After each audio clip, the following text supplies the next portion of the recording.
पुत्र बन के कमाया घर तेरा, बावल जी दाज दे के टोरी कर दो। पंछी बन के सवेरे उड़ जाना, असां केड़ी वीर दी जगीर वंडनी। दोस्तों सच है कि धी जिहड़ी है वो बावल दा घर पुत्र आंगर बनिए सजांदी है, पर यह भी विडंबना है उस घर की छड्डिए बगाने घर जाना पौंदा है। एक धी बैठदी है जिहड़ा थोड़ा चिर होया अपने बावल दा घर छड्डे दा, ਉਹਦੇ ਮਨਾਂ ਦੀ ਗੱਲ ਵੀ ਤੁਹਾਡੇ ਤੱਕ ਪਹੁੰਚਾਉਣ ਦੀ ਕੋਸ਼ਿਸ਼ ਕਰਨਾ। ਕੀ ਨਾਂ ਜੀ ਤੁਹਾਡਾ? ਨੇਹਾ। ਨੇਹਾ ਜੀ ਕਿੰਨੇ ਦਿਨ ਹੋਏ ਬਾਵਲ ਦੀ ਡਿਊਟੀ ਦਾ ਜਿਹੜਾ ਡੋਲੀ 'ਚ ਪੈਰ ਰੱਖੇ ਤੇ? 15 ਦਿਨ ਹੋਏ ਆ। 15 ਦਿਨ ਹੋਏ ਜੀ। ਸੱਚਮੁੱਚ ਜਿਹੜਾ ਬਾਵਲ ਦੇ ਘਰ ਹੁੰਦੇ ਤੀਆਂ ਕਿੰਨਾ ਬਾਵਲ ਦਾ ਘਰ ਸਜਾਉਂਦੀਆਂ, ਕਿਆ ਉਹ ਘਰ ਆਪਣਾ ਹੁੰਦਾ? ਨਹੀਂ ਜੀ, ਉਹ ਆਪਣਾ ਨਹੀਂ ਹੁੰਦਾ। ਆਪਣਾ ਘਰ ਤੇ ਸਹੁਰੇ ਦੇ ਬਾਅਦ ਹੀ ਹੁੰਦਾ, ਪਰ ਉਹ ਤੇ ਸਿਰਫ ਇਹ ਨਾਂ ਦਾ ਹੀ ਹੁੰਦਾ ਕਿ ਆਪਣਾ ਹੈ। ਮਨਾਂ 'ਚ ਕਿੰਨਾ ਡਾਢਾ ਦੁੱਖ ਹੁੰਦਾ ਜਿਲੇ ਬਾਵਲ डोली च अपनी ध्यू की विदा करता है, उसले मना च ध्यू के के ख्याल आते?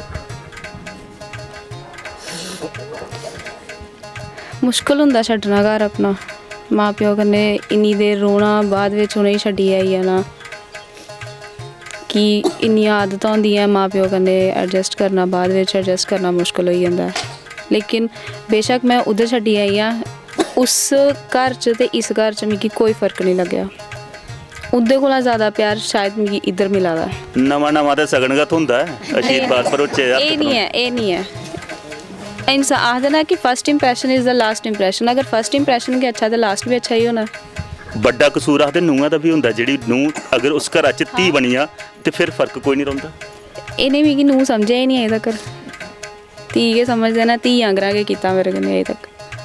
बड़ा कसूर तो मेरे ख्याल च नूहें च होंदा, अगर वो बनियां धीआं तो फिर फर्क भी नहीं रौंदा। हाँ जी बिल्कुल, अगर नूंह जिहड़ी है दी अगर वो ओकड़े ही माँ प्यो समझन सस्स सौरे गी, फिर तो कोई प्रॉब्लम ही नहीं होंदी है।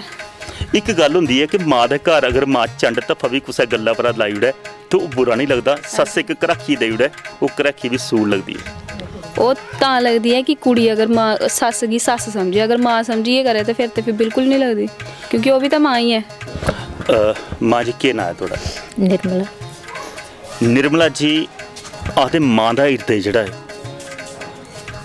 बड़ा गै कठिन होंदा जिसलै ध्यू गी अपनी कोख चा जन्म देना और अपने जिगर का टुकड़ा जिसी अपनी गोद च खड़ाए दा पाली पुसिए बड्डा कीते दा होंदा ते भी आपूं गै खुशियां बनानियां, ध्यू गी खुशी खुशी ने टोरना और पूरी उम्र का रोना रौंदा। माँ तरसदी है उस ध्यू गी जिसलै विदा करदी है ते केह् मना च होंदा? अज खुशी भी है, खुशियां कन्नै ब्याह रंबे दा, पर अक्खियां च अत्थरू भी।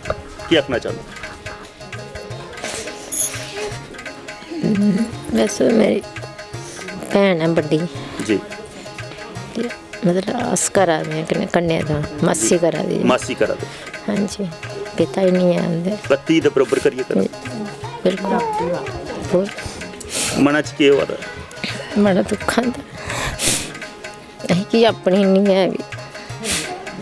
सारे रिश्ते किन्ना करदे न उस बच्ची कन्नै जिसलै निक्की जेही होंदी गोदी च खेड़दी है, वो गुड्डियां पटोले अटखेलियां एक एक शब्द दा चेता होंदा, एक एक खेड़ ओह्दी चेता होंदी है, ओह्दे गुड्डियां पटोले भी उस घरा च रेही जंदे ते फिर जिसलै दूए घर जाना केह् सिक्खेआ जिहड़ी मूलता जरूरत होंदी है माँ जां मासी तुस बनी है अज, केह् सिक्खेआ देइयै भेजगे अपनी ध्यू? आए सिक्खे देनी है कि अपने अच्छे रौह्ना, अच्छे माँ प्यो की शिक्षा जेह्ड़ी दित्ती दी होंदी है, जियां इत्थै माँ प्यो छड्डी जाना इ'यां उत्थै अगले समझना। पर मुश्किल बड़ा होंदा जिसलै अस दिक्खने पे कुंडे खड़कदे न। नहीं ओह् कोई होग ऐसा जेह्ड़ा कोई बेवकूफ जेह्ड़ी जनानी कोई अपने पिच्छे नहीं दिक्खो कि मेरे माँ प्यो न, अग्गें भी समझना कि ये मेरे माँ प्यो न। एक गल है जियां पुराने अस दिखदे भी माँ प्यो जेह्ड़ी ना वो सब तो ज़्यादा दान जेह्ड़ा कुड़ी गी दाज दे विच दिंदे हे, ओह् नैतिक गुण होंदी ही, सिक्ख्या भरोची दी होंदी ही, खट खडोलू ते थोड़े बहुत चौंके दे भांडे। अजकल दाजा दियां बड़ियां मंगां उठा करदियां ਗੱਡੀਆਂ ਤੱਕ ਦਾਜ 'ਚ ਦੇਣੇ ਪਵਾ ਕਰਦੇ। ਸਭ ਤੋਂ ਵੱਡਾ ਦਾਜ ਕੋਸੀ ਮੰਨਦੇ ਹੋ ਜਿਹੜੀ ਘਰਾਂ ਦੇ ਵਿੱਚ ਨੈਤਿਕ ਗੁਣ ਕੁੜੀ ਲਈ ਜਾਂਦੀ ਉਹ, ਜਾਂ ਫਿਰ ਜਿਹੜੇ ਭਾਂਡੇ ਠੀਕਰ ਮਤੇ ਲਈ? ਨਹੀਂ ਜਿਹੜੇ ਕੁੜੀ ਗੁਣ ਦਿੱਤੇ ਦੇ ਉਹਨੂੰ